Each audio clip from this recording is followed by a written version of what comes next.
முருகாச்சரணம். வேல்மாறல் படித்தால் என்ன பலன் அப்படிங்கிறதையும், வேல்மாறல் அப்படின்னா என்ன அப்படிங்கிறதையும் போன பதிவில் நம்ம தெரிஞ்சுக்கிட்டோம்.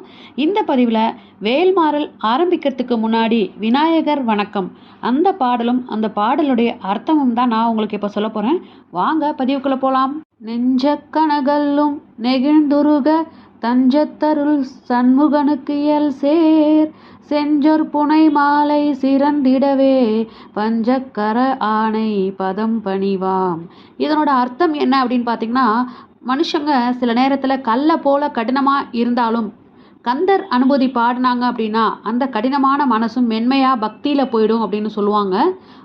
அப்படி உருகிய மனசோட சண்முகன் மீது இனிய தமிழ் சொற்களால் பாடல்கள் சமர்ப்பிக்கணும். அதுக்கு முன்னாடி எந்த ஒரு நல்ல காரியமும் தடையின்றி நடக்கணும் அப்படின்னா விநாயக பெருமானின் திருவடிகளை பணிந்து வணங்கணும் அப்படிங்கிறத குறிக்கிறது தான் இந்த பாடல். கந்தர் அனுபூதியில் பாடுறதால மனம் தூய்மையாகி முருகன் அருள் கிடைக்கும். விநாயகரை வணங்கி எல்லா தடைகளும் நீங்கும். இதுதான் இந்த பாடலோட அர்த்தம். இது போன்ற ஆன்மீக தகவல்களை பெற சேயோன் ஆன்மீகம் சேனலை சப்ஸ்கிரைப் பண்ணி சப்போர்ட் பண்ணுங்க. வேல்வேல் முருகா, வெற்றிவேல் முருகா, வெற்றிவேல் முருகனுக்கு அரோகரா.